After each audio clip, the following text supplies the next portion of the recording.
Hello, my name is April James. My Indian name is Achpianak, which means men's nets. I am from the Swinomish tribe and I'm here to introduce Moon of the Dog Salmon. Much of November is the moon of the dog salmon. Salmon continue to be fished until the end of this moon. The last of the bracken fern roots and camas bulbs are harvested. Shellfish harvest begins again and continues to increase the food supply through the winter months. Hunting ducks and game continues. The activities in the moon highlights many first foods and includes working with elders and a native chef to create traditional foods feast. Storytelling is incorporated into workshops and lessons sharing the history of the harvest feast and how we can indigenize popular holiday meals to make them healthier for the community. Nutritional labels are available for a variety of traditional plants, berries, fish, wild game, and shellfish. Comparing these values to contemporary foods is a good teaching tool to help the community see the health benefits of traditional diet, whether it is everyday or feasting.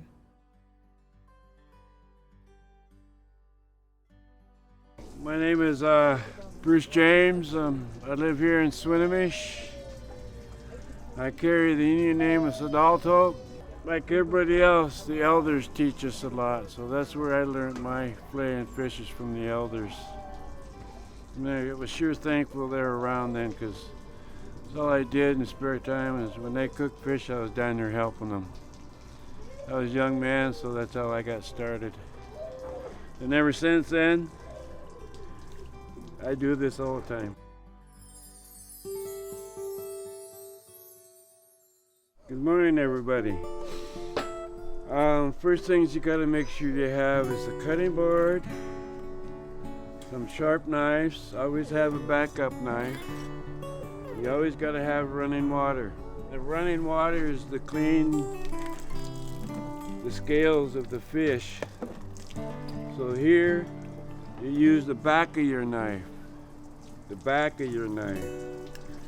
you're cleaning the scales and whatever's the dirt and scales and whatever's laying around on the fish. You do one side, flop it over. Oh, this is net caught. And you keep doing this. Okay, the fish is all clean on the outside.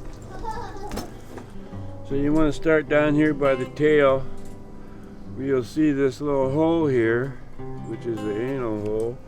And then you grab your knife, stick it in, and I'm going to go up in between the fins. Keep going all the way up to the head. Then you turn around. This is the collar. Right here is the collar. This is where your knife comes in again. You start to the top of the head and you go along the collar, and underneath this other fin you go down just like that. So here's a fin. So what you want to do is open it up, take that off. Just take your time and cut it close as possible to the tail. And then here, again you see I'm cutting around the collar. And you go down until you hit the backbone. Once you feel the backbone, you stop, turn your blade sideways. Remember again, pick up the belly.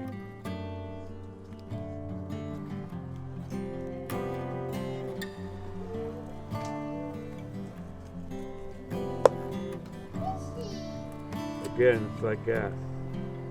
And you turn around, scratch your knife along the backbone itself. That's what cleans it. Then again, we'll go for the bottom. You come in by the head.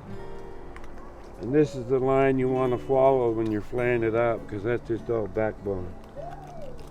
See where my knife is? Following that right there. Keep your knife flat. Again. And And then a lot of the times you want to cut the belly off, because a lot of the guys cut the belly and cook it separate just because it's more juicy. So here's what you do here, just cut the belly off. So that's the part you cut. Then you turn around and you want to cut it in sections. So I measure my fingers. There's a 4-finger and there's a 3-finger wide. Depends how many fish you got and how many people you're feeding. Right now I'm going with 4.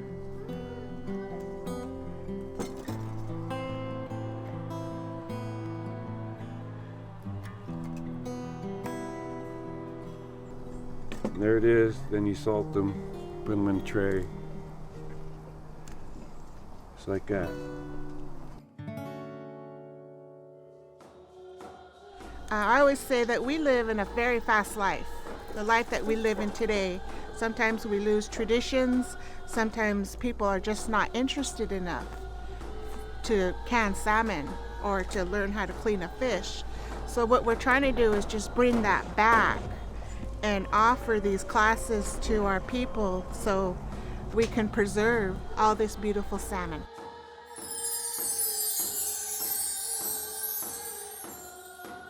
A long time ago, all the fish had very symmetrical noses, just like this.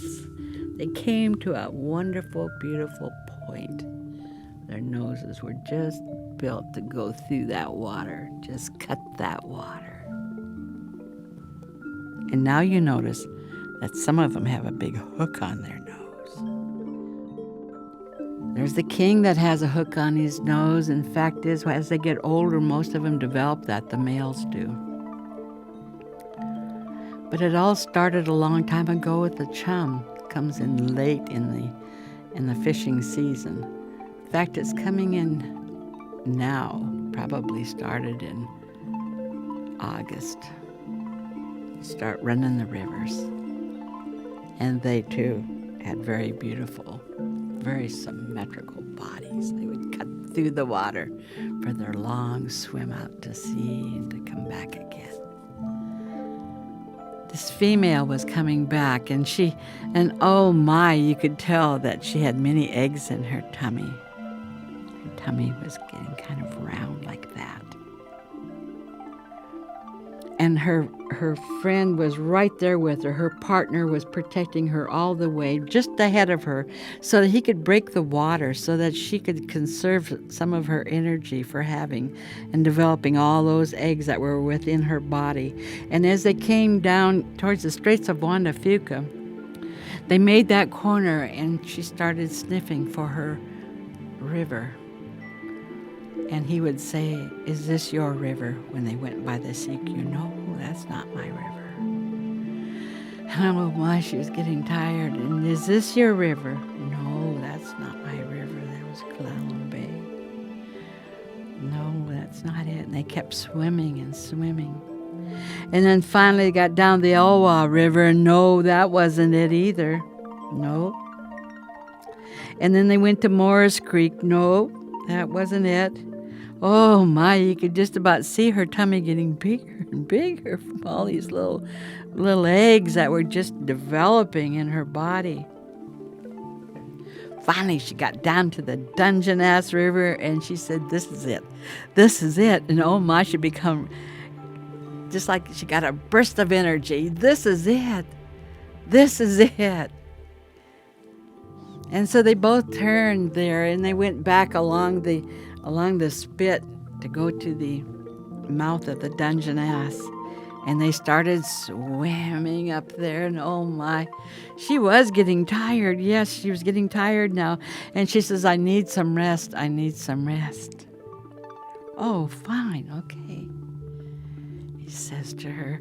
And then he found this deep, deep hole, a place where the water slowed and it kind of swirled, and it was just a good place to rest. And so they went over there with the idea of staying all night. And indeed, they did rest and sleep. Did you know, by the way, that fish do not have eyelids? But they do have a film that comes down, and it covers their eyelids. But you can't tell they might be asleep. just a protective coating.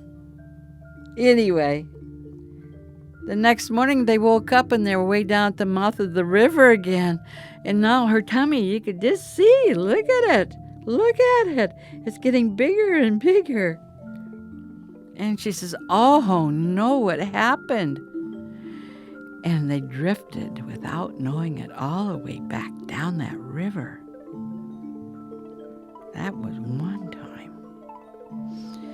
She said, oh my, I don't know whether I can make this again. And so they started swimming back, and they swam. Sure enough, they passed the place that they had been, and they had to get further on up the river. And then she says, I'm getting tired again. I need to get rest. And it was getting darker too. And again, the same thing happened. He thought he had it figured out so that she could stay in one place all night, and then they could just make that short trip up to the nest. But no, they woke up and they're all the way down at the mouth. Oh my, she says, I don't know if I can make it. That's just so far, and look at me, and now her tummy was really big. Oh, now he was really getting kind of frightened about this. He says, I'll make sure that this does not happen again. I will promise I'll make sure this will not happen again.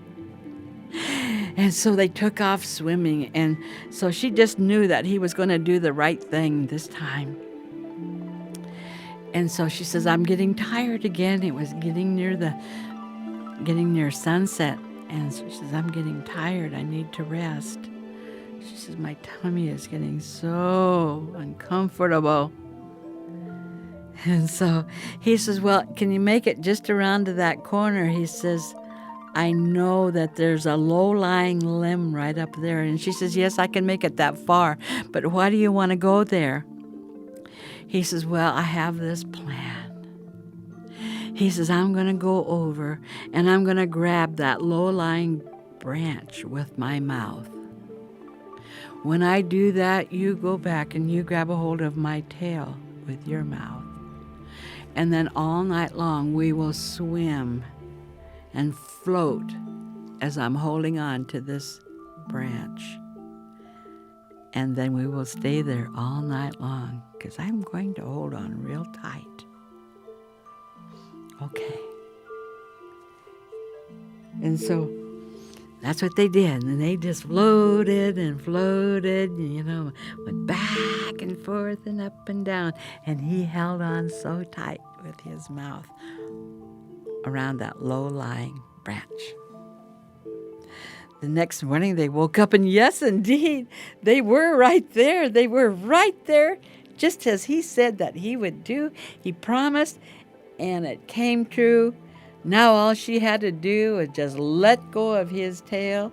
She was free, and she could go on ahead of him and lay her eggs in the nest, and then he would follow her there. That's what she did. She let go of his tail and swam, but she did look over her shoulder, and she thought, my, he looks different. He looks different, but she didn't have time to wait to decide why he looked different. He just did look different. And so she swam, kept going till she got to the nest and laid all her eggs, and then here he comes. My, he really does look different. Then she understood. From him holding on to that low-lying branch, holding his weight, her coming up and holding on to his tail, and there was her weight. It changed the form of his.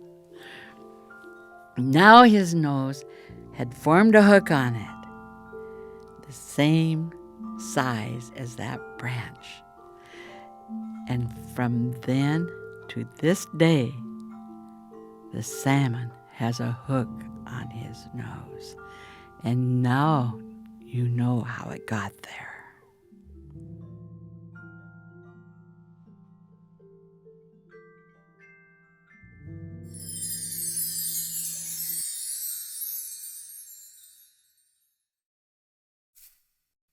Hi, I'm Julia George Bill. I reside here in Swinomish. Yesterday they filleted them, they cleaned them, and then you get your jars, you sterilize them, and then you just put the skin part against the glass on the outside.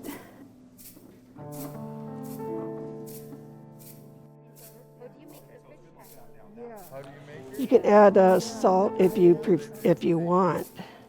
It's a personal preference. You use a paper towel and vinegar, dip it in some vinegar, and then just clean the rim. Make sure that the rim is clean, so when you put the lid on, it'll seal. Once you break the seal, then you need to refrigerate it or use it all up. Pretty much in our house, it gets used up. I mean, you know, it doesn't last very long. Yeah, fish hash is my favorite stuff. I gotta try that. This is one of the things Mom never taught me how to do. It's like a hands-on thing. You have to get right in there. And Yeah, well, every time she did it, I was fishing. So, now you're going to be able to do it yourself. yeah, I've been wanting to do this. I want to learn how to make jam too. So you need to put vinegar, whatever's left over from put it in the canner. And then we load it up with your jars, and then we need to add so much water in the canner before we add it to the stove. I learned from books. Nobody taught me how to do this. I just learned from books. And I'm still learning yet. It's a big world out there in Cannon, so.